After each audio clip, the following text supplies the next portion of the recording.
Good evening, Oswego. Thanks for joining us. I'm Josh Kay. And I'm Annie Flaherty. Coming up, a teenager is accused of flipping a van in the town of Hastings over the weekend. Plus, a fire in the town of Clay happened to be at the home of an accused killer.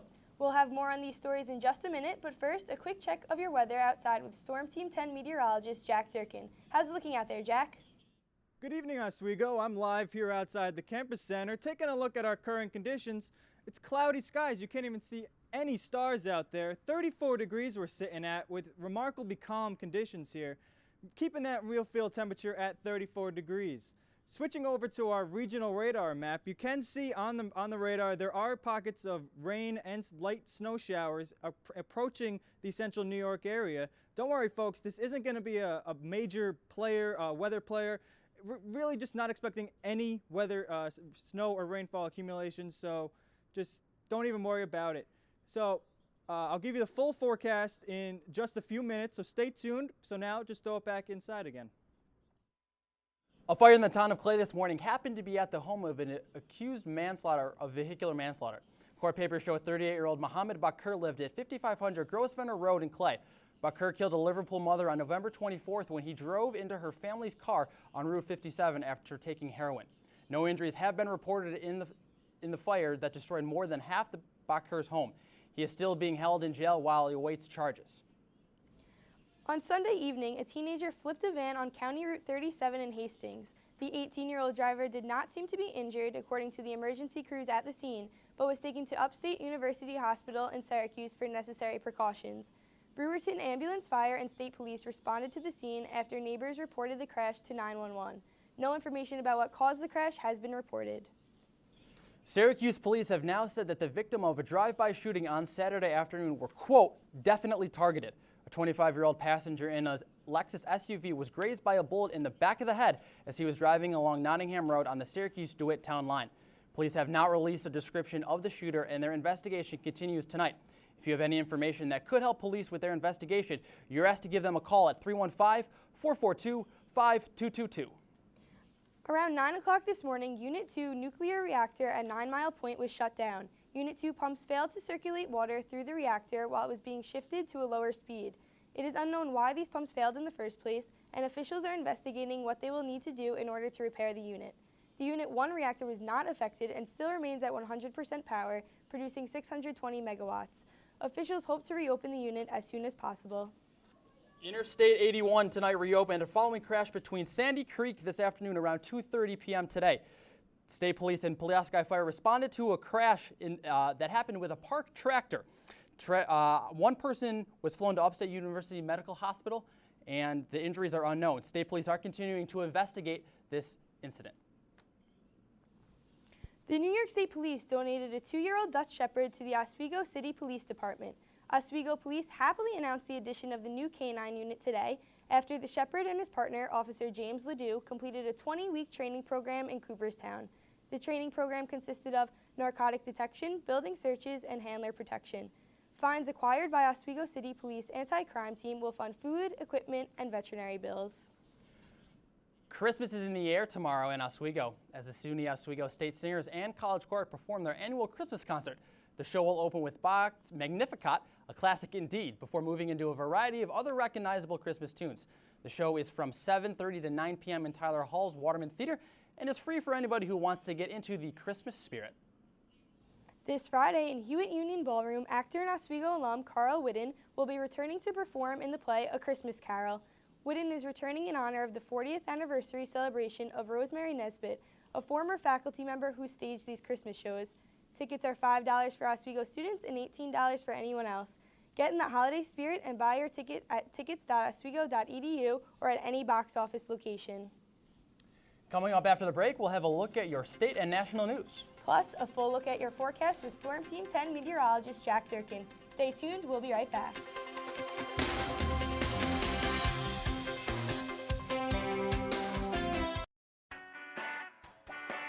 Hey Laker fans, remember the following. Be loud, be proud, be funny, be civil. Above all, be positive. We've cleaned up our act on the ice. Now it's your turn to clean up yours in the stands.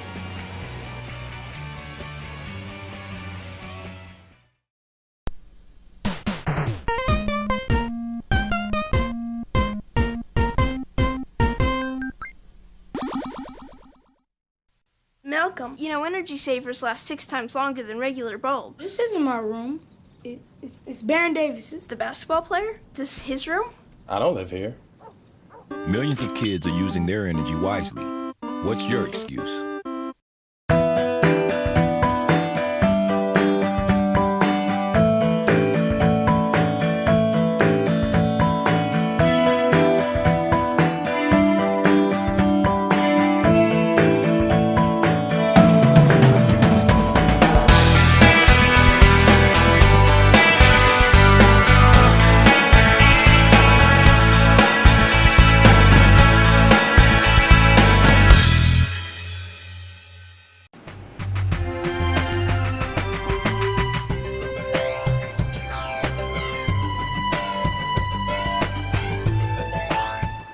I got no balls to losing.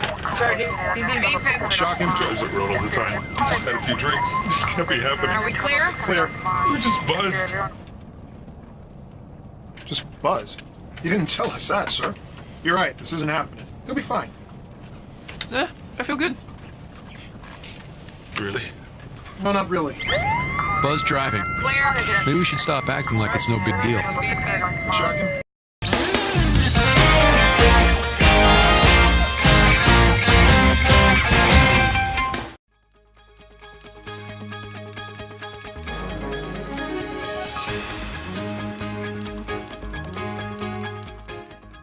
Good evening, Oswego. I'm your Storm Team 10 meteorologist here with your top weather headlines. We're going to see a quiet start to the week, as today we saw a very quiet, very tranquil day. And tomorrow we're going to see very much of the same. A little bit nicer, though, with more sunshine. Milder in the week. I'll tell you in a few minutes just how mild we're going to get. And a little bit stormier as we get later into the day on Friday, Thursday, and possibly even Saturday. So for our statewide temperatures, you can see we're really just hovering around mainly above freezing in most areas, but the cold spots are Watertown and Jamestown at 30 degrees. But of course, you can't leave out New York City, the warm spot, 43. But a little bit closer to home here in Syracuse, 34 degrees, excuse me.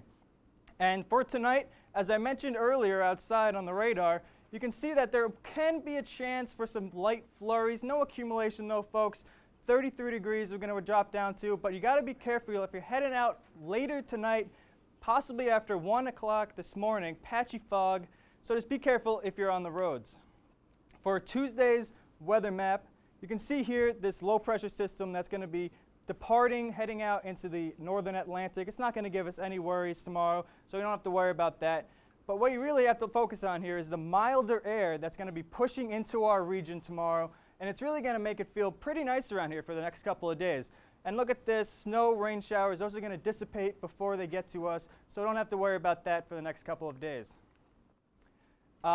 So for tomorrow, we're going to get up to 40 degrees. It's going to feel like a heat wave since around here we've been, especially before break, it was like the 20s. It was freezing around here. So again, mostly cloudy. Tomorrow's your pick of the week. It's going to be the nicest day of the week. North winds 5 to 10 miles an hour. It's really not going to affect us. It's going to be mainly calm around here. And the day planner tomorrow, as you're waking up tomorrow morning, heading out to class for those early morning classes, it's going to be 31 degrees. Going out to lunch tomorrow, 36. We're going to reach that high of 40 degrees around 3 p.m.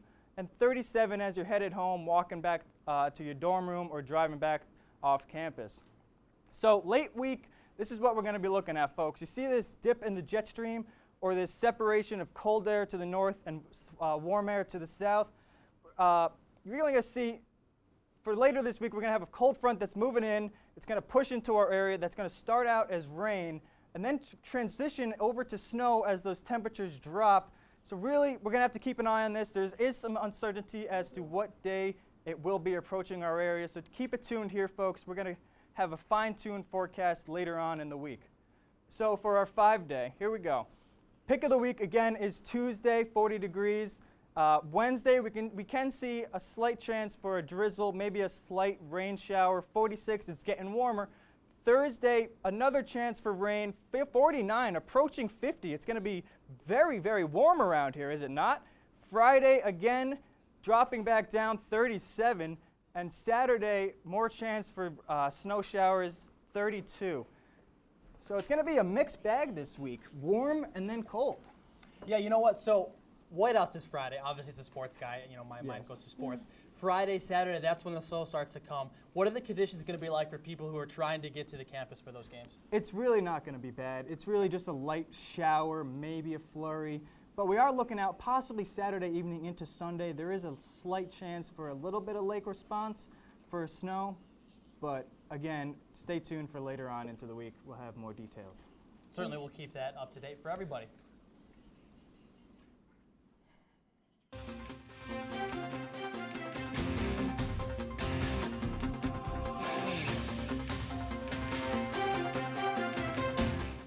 An Ithaca College student was killed and 3 others were injured when their car crashed on Interstate 88 in the town of Cobleskill Sunday night. Police say a deer reportedly moved into the path of the vehicle, causing it to roll over several times before stopping on a hill.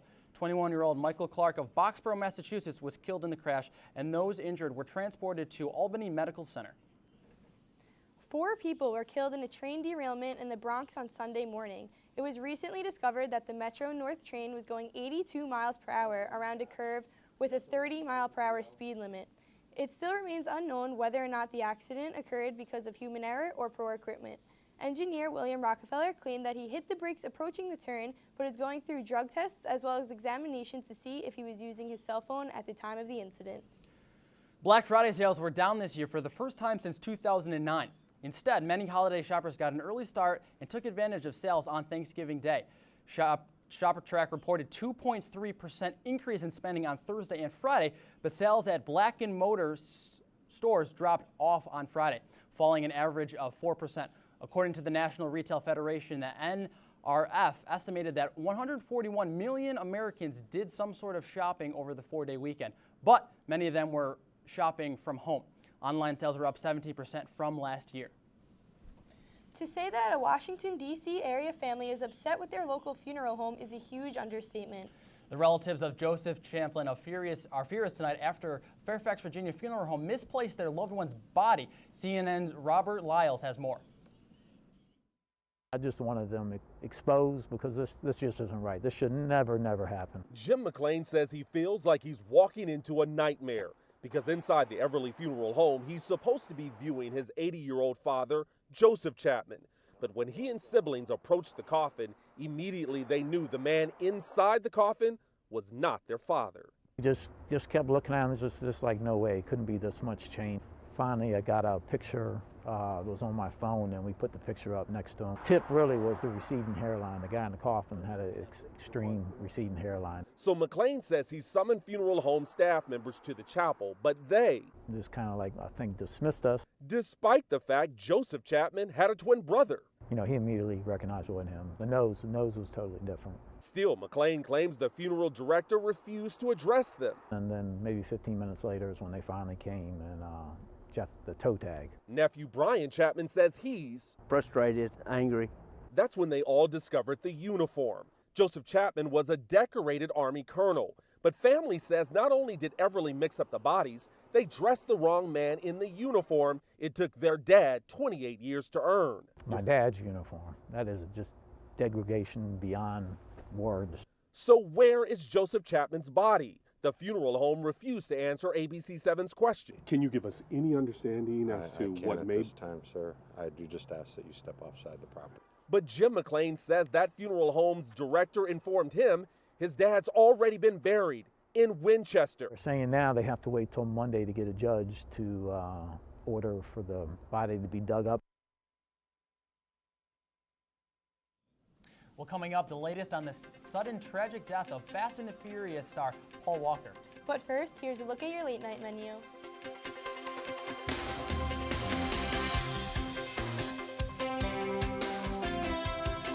The forest is precious. One careless act caused by people and its beauty could be gone for a lifetime. Protect our friends in the forest. Only you can prevent wildfires.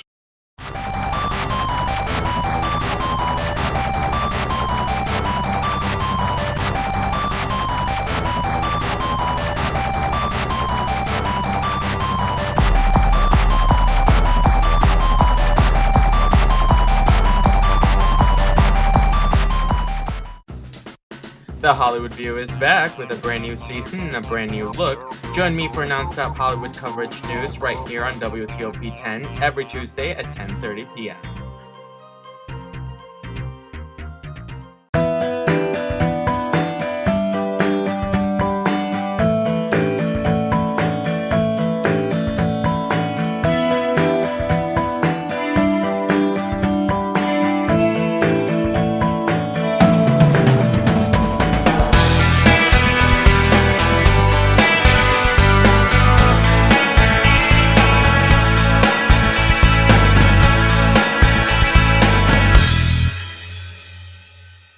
Hi, I'm CNN's Rob Marciano, and you're watching WTOP 10, your television station. Every night before the show, me and the guys, we like to loosen up a little bit. Blue, 42, hike! Every now and then, Dan likes to take it a little too far.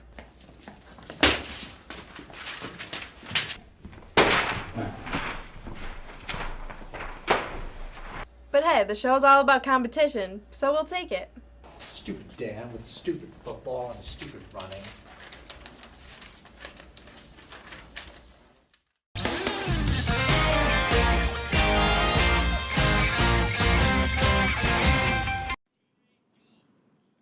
Hello and welcome back to WTOP. I'm Amanda McKnight here with your entertainment update. Another star gone way too soon. Actor Paul Walker and his racing partner Roger Rodas died this weekend in an automobile crash. As fans mourn the loss, authorities are trying to figure out how the two men died. Police are investigating the possibility that another car was involved in the fiery car crash. Investigators got a tip suggesting that the red Porsche Carrera GT could have been drag racing when crashed into a light pole. Investigators are also looking at the possibility that another car veered in front of the Porsche and caused the crash. CNN's Michelle Turner reports.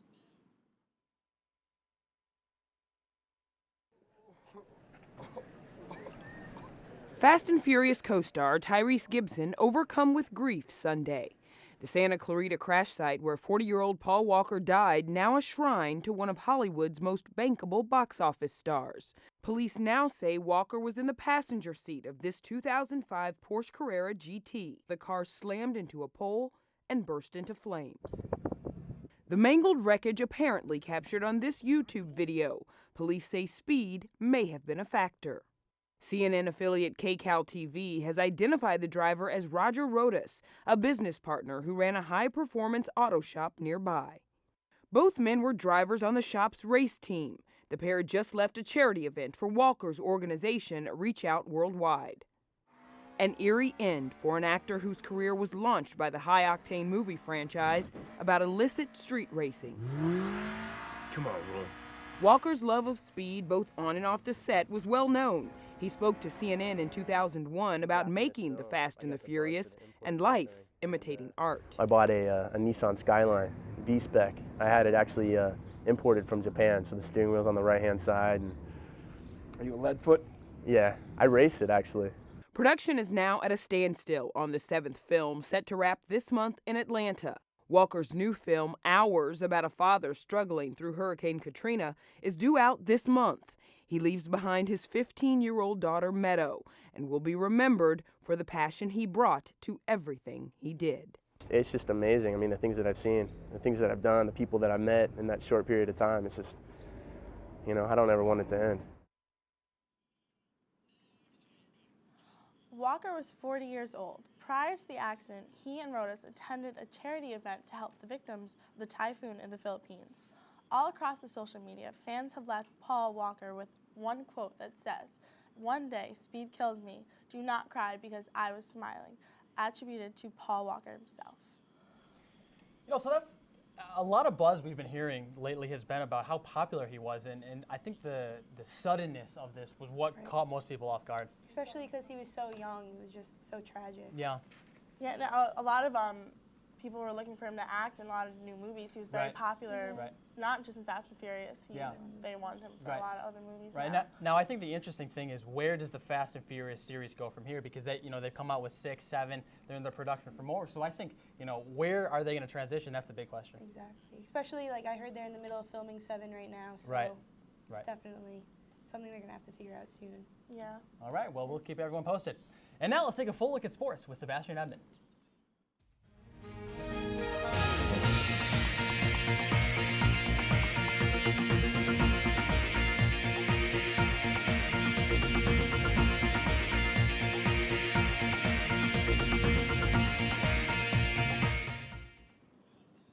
Hello everyone, I'm Sebastian Edmond with your WTOP 10 Sports Update.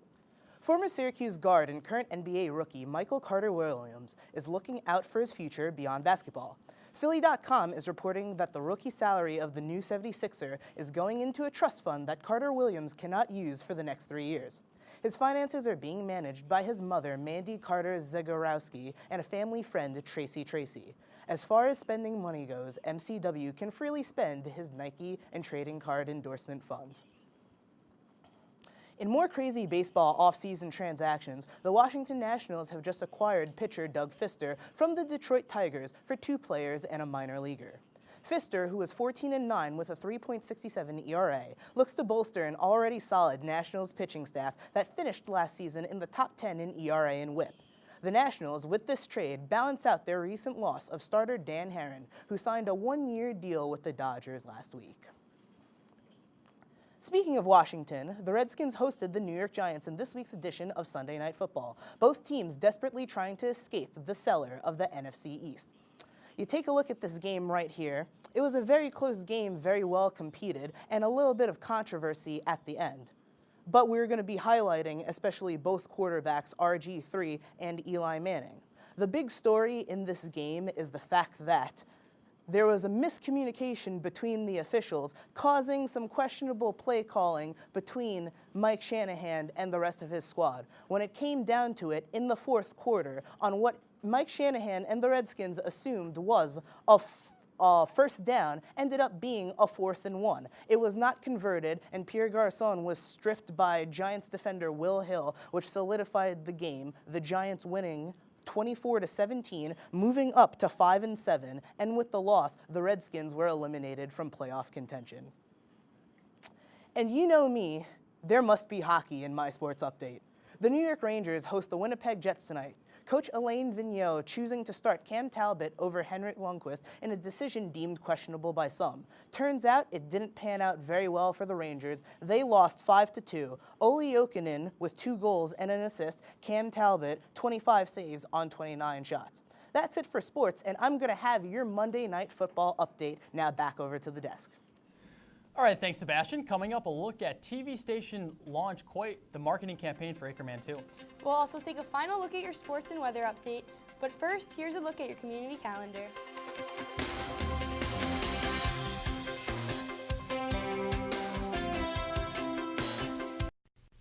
Get your Smokey on. If you see someone in danger of starting a wildfire, step in and make a difference. Because 9 out of 10 wildfires can be prevented. Only you can prevent wildfires. Down 70-35, and the Cougars were getting smoked like a cheap cigar. I'm RJ. I'm DJ. Oh, wait. Is that right? We have a show coming. It's on Wednesdays at 11:30, and you should watch it. You better watch it. You better. Wait, I'm DJ. The mailbox and the traffic light. Both are ideas from the minds of African Americans. Support the United Negro College Fund, because a mind is a terrible thing to waste.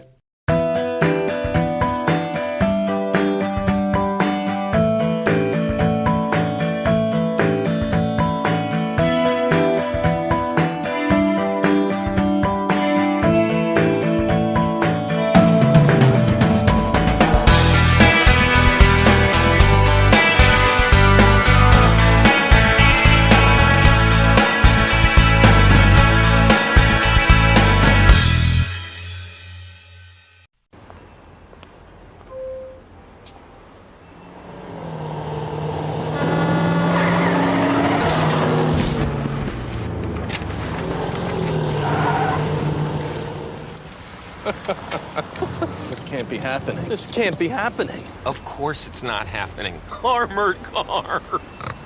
Listen, having money isn't about luck. Make your own coffee, save $1,000 a year. Feed me. Feed the pig.